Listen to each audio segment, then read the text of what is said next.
This is read from the Message Bible. God, my shepherd, I don't need a thing. You have bedded me down in lush meadows. You find me quiet pools to drink from. True to your word, you let me catch my breath. You send me in the right direction. Even when the ways goes through Death Valley, I am not afraid. When you walk at my side, your trusted shepherd's crook makes me feel secure. You serve me a 6-course dinner right in front of my enemies. You revive my drooping head. My cup brims with blessings.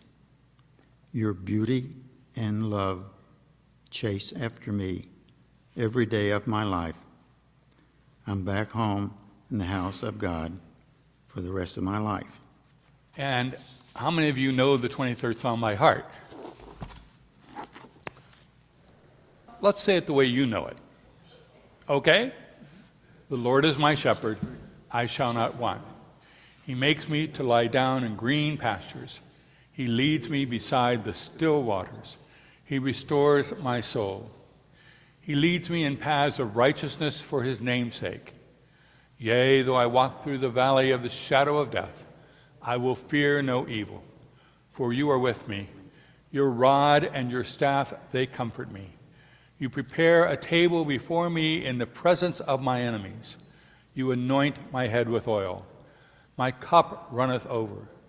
Surely goodness and mercy shall follow me all the days of my life, and I shall dwell in the house of the Lord forever.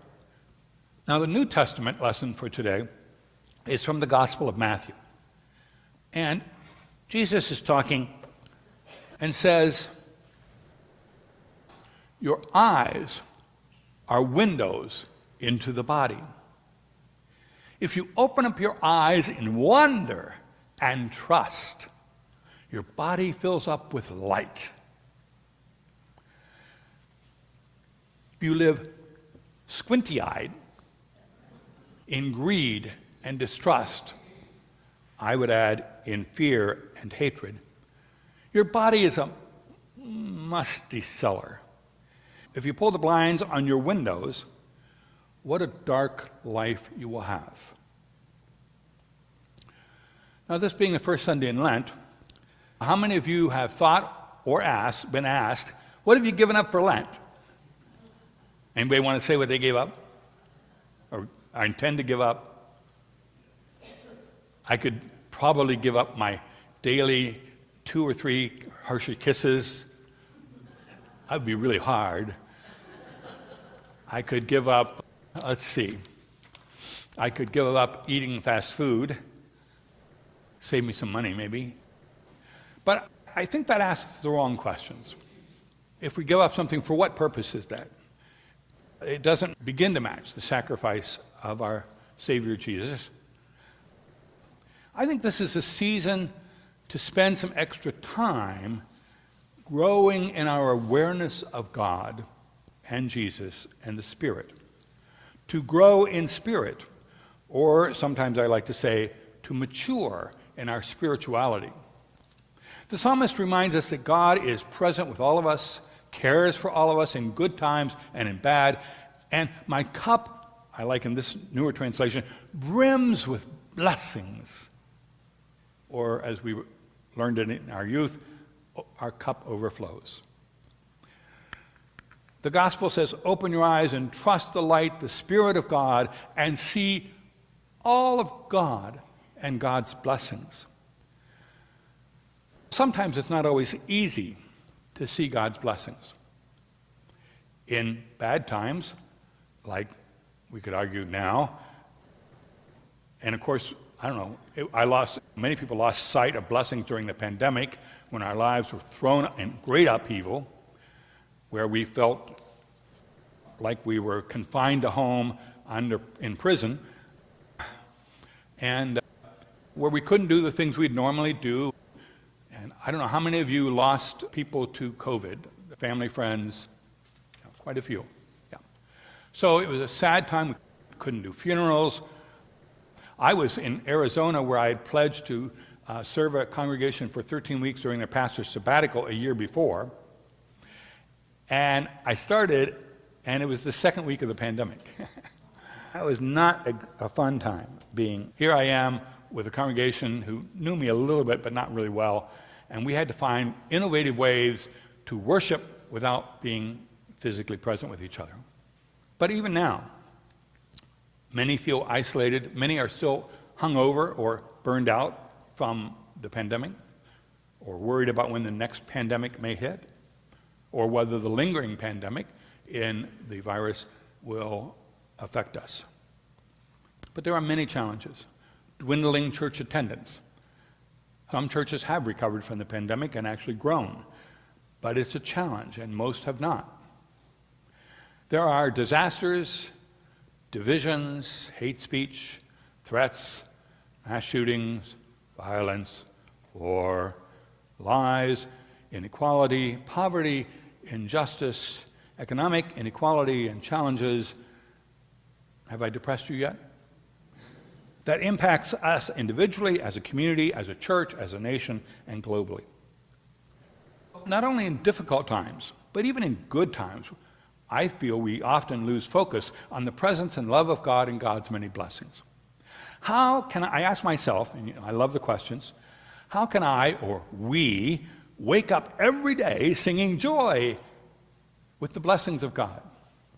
I've been blessed, and I grew a lot spiritually during the pandemic and its challenges. I've been blessed by the still speaking God who speaks through the Spirit to me, to all of us, through science. Science has blessed me. The practice of meditation and mindfulness has blessed me, as well as my spiritual mentors. But first, a story. There was once a rabbi, and the rabbi had, as rabbis do in olden times, students. And so one day, a student came rushing to his office, banged on the door. He opened the door and he said, "Hey, Rabbi, I have a terribly important question. I want to know what the secret, what the heart of a healthy spirituality is. Rabbi, please tell me." He forgot it was the rabbi's day of silence. But the rabbi, being compassionate as he is, took out a sheet of paper and wrote and turned it around, and it read, "Awareness." Say what? The student's going, "But Rabbi, I don't know what that means." I'm really seriously torn apart by not really having a grasp of what is the essence of spirituality. And the rabbi took out another sheet of paper. Awareness. Now the kid is really frustrated. "Rabbi, come on. I don't understand this." And finally, the rabbi broke his vow of silence for the day and said, "Son, when I said awareness, I meant awareness."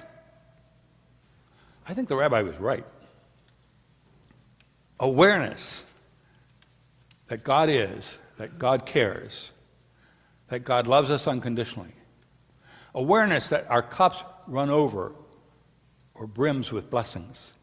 I'm reminded of Wayne Dyer, a psychologist I read, who said, "You become what you dwell upon." You become what you dwell upon. Dare I ask, what do you dwell upon? And how does it serve you? So I have another question. This time I really want some answers. How many people have you encountered this morning since you woke up and then walked in the door of the church? How many people have you been touched by in those 3 hours or so? 4 or 5? 1, 2, 3. And I, once upon a time, would have said the same thing. But let me tell you my answer. I cannot begin to count the number of people who have touched my life in the 3 hours after I woke up and got here. I can't count that high. Would you like to know what that's about? Okay, then I'll continue. I woke up. First of all, I find that a blessing. Nobody guaranteed me that last night.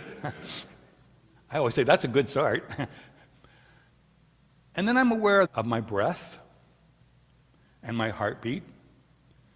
Every breath, every heartbeat, a gift of God. I'm not guaranteed another breath or another heartbeat. I could collapse here and die right in front of you. I promise I'm not intending to do that, but I'm just... And then I woke up in a bed. Now that bed just didn't magically appear. How many hands made that bed I'm lying in a reality? Designing beds, gathering the raw materials, putting together the lumber and metal and designing it and building it and manufacturing it and delivering it to someplace where I could buy it, and then because I can't fit it in my car, have it delivered to my house. How many people? Then I'm aware that I'm in a house. I'm not outside. I didn't wake up outside, as some homeless people do. Or I'm in a 3-room condo, very comfortable, warm. That just didn't appear out of nowhere. How many people 40 years ago designed this condo, and how many hands were involved in building it and equipping it? And then I turn on a light with a switch. Actually, nowadays I go, "Hey Siri, turn on the bedroom light." It's amazing. How many people make that possible? From the invention of electricity all the way through to what we have today, where we can activate lights just with our voice. How we take that for granted. And until the electric goes out, of course. But then how many people manage our electric grid and come out and repair our lines? What's the next thing you do? You're right. What'd she say? That's right. I don't know about you, but I head towards the toilet. Now, it just didn't magically appear. And by golly, it's not a outhouse. I can actually flush things down, and then I wash my hands in a sink. How many people made all that happen? A sewer system, a water system, the designs of the toilets, and I'm getting very vulnerable here. I installed a bidet recently, and I love it. No more toilet paper for me. But it's how many people made it available to you to use in that moment? Sewer system. And then I go out and I eat breakfast. This morning, I toasted a muffin, and I made myself an egg, ham, and cheese muffin, except it wasn't Mickey. It was just me, JC muffin. But whatever you had, and I had a cup of hot chocolate because I don't drink coffee, but how many people made possible whatever it is you ate or drank this morning? And then, I know this gets really tedious, but how many people made it possible for that coffee pot, or the refrigerator, or the stove? You getting my point? Should I keep going or just stop? No, I'm not going to stop. Then I take my medicine, prescription meds or over-the-counter meds. Statin drugs have really made my life wonderful after I had a heart attack.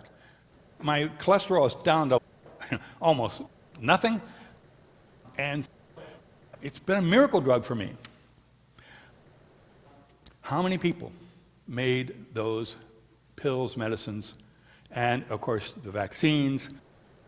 I got my COVID vaccine again this year, along with my respiratory virus vaccine and the flu vaccine. And so far, there's no guarantees, but still. So how many people think of who came up with those, who tested those, who got it through the system so that we all could believe it was safe, manufactured it, got it to the places where we buy them, etc. Then I go in and I wash up with, I don't brush my teeth with just water, I have toothpaste, I comb my hair, I wash my hands, I wash my face, there are towels, and then I get dressed. Now, this just didn't magically appear in my closet. You wouldn't want me standing up here. No, never mind. Trust me, you would not. I've lost 20 pounds, but I still not. No. Anyway, how many people? And then I got out and got in the car. Oh my God, the car, with pieces and parts made from almost every country in the world. Somebody designs these things. I wouldn't. I failed industrial arts in the 7th grade. I can't fix a broken whatever, let alone design and build a car. And all the people on the assembly lines and all the raw materials and a GPS, which I couldn't live without since I have no sense of direction. So satellites got me here today. Even though I've been here once a couple weeks ago, I still rely on the GPS because I have a terrible sense of direction. Remember those days when we used to have to get out the maps? Oh, geez. And then I didn't drive here over, I don't know, grassways or mud trails left by cows or horses. I drove here on a highway which had been salted and it was perfectly free of ice and snow. I drove here on highways with traffic lights and guardrails and speed limits, all of which helped get me safely here. How many people, my friends? Are you up to count with me? And then I got here. A pipe organ. Beautiful stained glass windows. When was the church built? Built in 1891. How many people made this place you love so dearly a reality? And how many people funded that original building in the 1800s and have maintained it all these years? We owe our lives, every time we walk through this door, our lives are touched by everyone who ever worshiped here. I rest my case. Thank God. But science has also helped me to fathom my blessings. In healthcare, I specialized in perinatology and neonatology as a healthcare chaplain. Neonatology, critically ill newborns. Perinatology, high-risk pregnancies. A strange focus for a man, but my first child was stillborn, and that kind of triggered a sense of call to help people in that circumstance.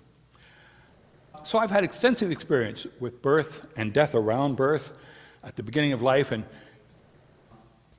I am awed beyond belief, and I've been in delivery rooms where there was a critical situation, awed beyond belief, the birth of a baby. And to think about one egg, one sperm, that I can't see without a microscope, came together and made all of this. Unbelievable. Talk about a blessing. Let alone the fact that I'm 79 years old, or 87 years old, you said? Count your many blessings, huh? We're going to sing that in a few minutes. I was privileged to speak at a national meeting of medical professionals on the subject of newborn death and bereavement. And a geneticist pointed out, said that the stillbirth rate in America is about 1% to 2%. That means death at birth or slightly before birth or delivery. And the miscarriage rate is depending on the studies you read, somewhere between 20 and 30%, mostly in the first 3 months. So many times it goes unknown if it's early enough, even to the woman, let alone if they haven't told to others around them. But what she says is, now, given all the in vitro fertilization work that's being done these days and other kinds of research, she says her studies tell her that 78% of egg-sperm unions do not evolve to a live birth. Now, some studies will argue 50%, but 78%, it's still a high number. Most of them lost in the first 6 weeks, so that they, unknown, unless you were studying it and doing some research and doing in vitro fertilization and so forth. That meant when the egg and sperm came together that made you, it had a 22% chance of your being born alive. Now, if that doesn't fill you with awe and make you grateful, I'll see you at the funeral home after the service. What a miracle. What a miracle. What a blessing. Any of you do ancestry work? Looked at your ancestors, dug into that? How many generations have you gotten back to? How many? 4? 4? 7? 7, okay. Now, if we could do it, we all have an ancestry back to person 1 and 2. Also, scientists have taught us that the universe, to the best of our knowledge, and it's evolving constantly, nothing in science is permanent, it always evolves. Scientists will say, we used to believe, but now, is 13.8 billion years old. The Webb telescope, if you're following those pictures, are just amazing. We live on a planet about this size compared to the universe, maybe even this size. And scientists tell us that if any one thing had not evolved just as it did, chances are we wouldn't be here. If the sun was a few degrees hotter or colder, a few more miles away or closer, the moon was not in its proper orbit, if the dinosaurs hadn't been killed off, who knows? So think about all the blessings. So I say, I've not been blessed for 79 years. I've been blessed for 13.8 billion years. That's a lot of blessings, is it not? Does that make it a difference when you think about your 87 years? Yeah. How many people? Everyone a blessing. Everyone a gift from God. And I've only touched the tip of the iceberg. I did that because I wanted you to go home and have lunch. And think of all the people who keep us safe. The medical staff, the people behind the medical staff, the people who clean those hospital rooms and sterilize them. I always told people in the hospital when I was lecturing with staff, one day I was lecturing the cafeteria and housekeeping people, and I said, you're probably among the lowest paid people here in the hospital, unfortunately. But I said, upper management, and I was in middle management, but in upper management, middle management, we go away for 2 days to have to a conference or to discuss strategies, and nobody misses us. But if all of you suddenly walked out, you would be so missed. So you do a valuable piece of work. A footnote, there are those who will say if we kicked out all of the refugees who have fled to this country, we would have a teacher shortage, we would not have food on our table. So, it's interesting to think about all that. But anyway, now some congregations, talking about having your eyes open or squinty-eyed, some congregations live in squinty-eyedness. They live in darkness, fear, anxiety, and hate. And unfortunately, many pastors encourage that and feed that. They are focused on blame and judgment, either you or them out there. Others have their eyes open. I sense that many of you do. Hopefully a little wider today. But mindful of the presence and unconditional love of God for you and for God's many blessings and for the reality that everyone we see, interact with, hear about, is a child of God, loved by God. We are deeply mindful that Jesus calls us, as I said a couple weeks ago, to follow him, to love as he loves, to be compassionate and forgiving. Deeply mindful of the presence of the gifts of the Spirit. So as we listen to the evening news and go, isn't there any good news in the world? I give you something else to think about. Nothing can separate us from the love of God. So at bedtime, and this was especially helpful in the pandemic, but even now I still do it, I take a sort of fast-forward sweep of the day, and I give some momentary thought to all the things I've experienced that day, all the things that I've accomplished that day, all those things around me that I take for granted, like checking the news, having a FaceTime with my daughter in London, and I get in touch with how many people have blessed my life this day. And then I'll tell you the truth.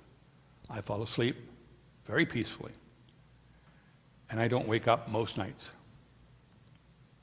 What you dwell upon affects not only your spirit, but your physical health and mental health. So I invite you in Lent to practice mindfulness. All the people, all the blessings. Getting dressed, a blessing. Brushing your teeth, a blessing. Drinking water, a blessing.